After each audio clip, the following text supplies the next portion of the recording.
you can never be too careful when it comes to computer security, and it seems like there's more threats than ever. Anything from phishing websites stealing your passwords to ransomware that encrypts your data unless you pay up. But most of these risks can be minimized if you do the basic things I'm going to go over in this video, and it's not as difficult as you think, so you can rest easy. First things first. By far the most important thing you need to do to protect your devices is to simply keep them up to date. And I know you're probably rolling your eyes at this because it's so obvious, but there might be some things you're forgetting. For example, when's the last time you checked to see if your router's firmware is up to date? Another really important piece of software to update is Java. Not to be confused with JavaScript, Java is installed on practically every computer, so it's a huge target, but most people don't even know to update it.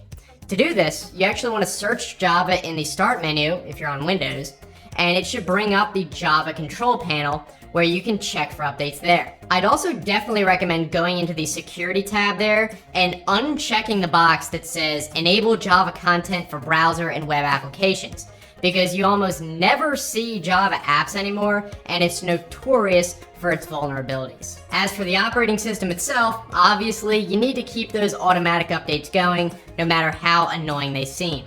And if you're a Windows 7 holdout, or even, I shudder to think, Windows XP, you should really just bite the bullet and update to Windows 10 or the latest version for macOS if you're on Mac. Yeah, you might not like the look of Windows 10, but whether you want to admit it or not, Microsoft did beef up the security, especially in the latest Fall Creators Update. Specifically, they just added some great software exploit protection directly into Windows that before was only available separately as part of the so-called Enhanced Mitigation Experience Toolkit. And on older version of Windows, you're just not going to get that. Okay though, so we get it. Keep everything up to date.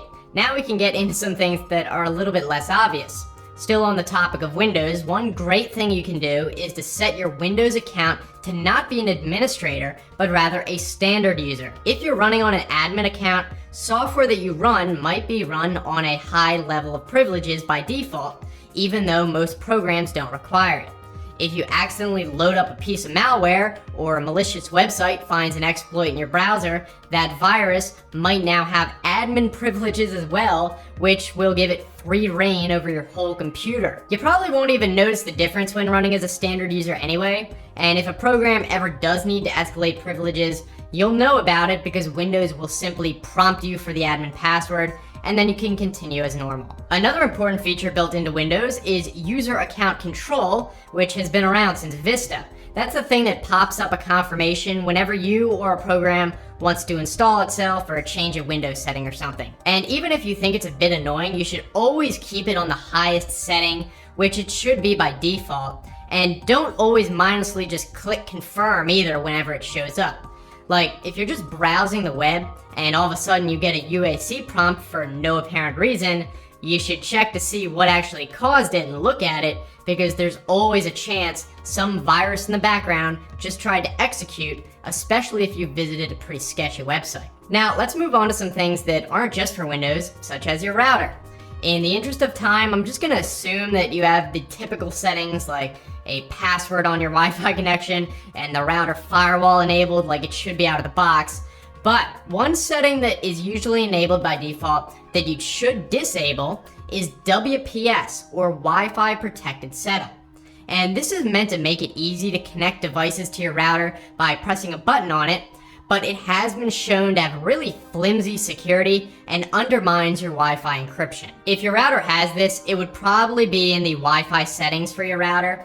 And if you don't know how to access your router's settings page, you can usually go into a web browser and type in either the address 192.168.1.1 or 192.168.0.1. The default password will depend on the manufacturer, but you can usually try admin for the username and either password or admin for the password. Oh, and yes, you should probably change those too, or anyone else who connects to your Wi-Fi could go and change all your settings. Next up, here's another really practical tip you can use, which is to use a third-party DNS service such as OpenDNS instead of the default one provided by your internet service provider that you're likely using now. If you don't know what DNS is, put simply, it converts any domain names you want to access into an IP address your computer can use.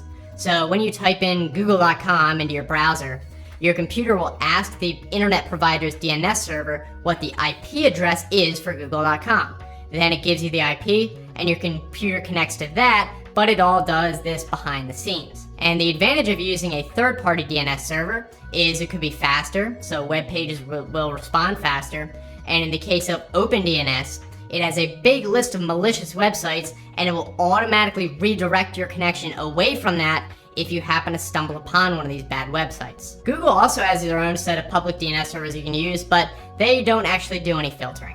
Now, to change your DNS, you can do it either on a specific computer or on your router, which would apply to all the computers on your network. And it's not as hard as you think. Go back to the router settings page, and somewhere in the connection settings, you should see where it has an option for DNS or maybe static DNS, and it's a really standard feature that every router should have. But if you do see something that says dynamic DNS or DDNS, that's something different. Don't change that.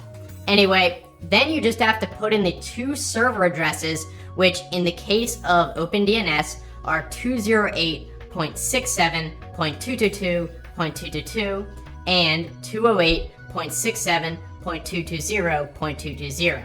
In the settings, these might be called primary and secondary DNS respectively, so you put it in those fields. Okay, so that's DNS. And this next tip is pretty quick and basic, and hopefully should be obvious, which is to have an antivirus installed. And ideally, you want one that has real-time protection or something named similar to that.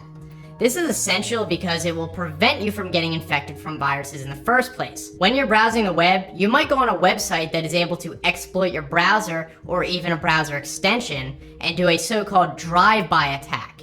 In these cases, without protection, a virus could infect your computer even without you doing anything.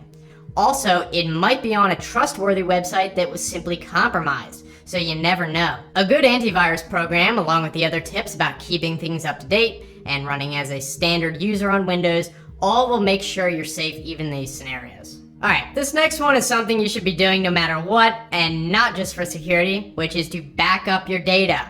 Again, you might be rolling your eyes, but I know that there are a bunch of you still who haven't done it. And these days, it's easier than ever with cloud backup services that automatically back up everything online, or you can get an external hard drive and use Windows' built-in backup feature, which is dead simple. Ideally, you'd use both local and online backup. Like in the case of ransomware, a virus might actually hijack and encrypt your whole computer and the backup as well. Or if a thief breaks in your house, or if you have a fire or flood, your local backup might be destroyed. But of course, a local backup would probably be faster to restore from, so you can do both. Speaking of thieves and hard drives, one thing you should consider is encrypting your hard drive.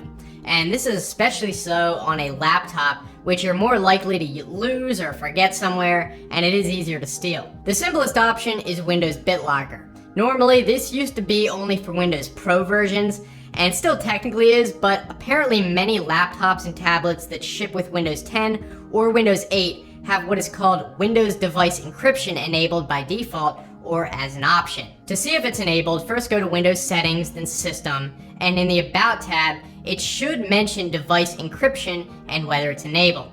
If you don't see that anywhere, you can try searching for BitLocker in the Start menu and accessing the settings from there. But again, you might need Windows Pro to use it.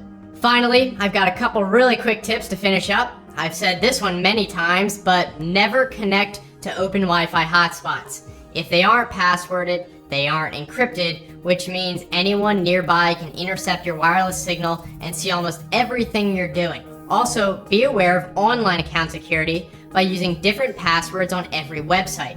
This is really important because if a website's database gets breached and you use the same password for everything, you better believe that that hacker is going to have bots running to test out any username and password combinations in the database on all sorts of websites, not just the one that got hacked, so all your accounts would get hacked. Also for accounts, you should enable two-factor authentication when you can, where the website will send you a text with a second code to type in when you're logging in, so even if someone steals your password, they can't get into your account. So I think that covers the most important things you should be doing to protect your computer. And if you have any more suggestions that I might have missed, definitely let us know down in the comments. Please let me know in the comments below what you learned by watching this video. And don't forget to click on that subscribe and notification buttons. Thank you so much for watching, and I'll see you in the next tutorial.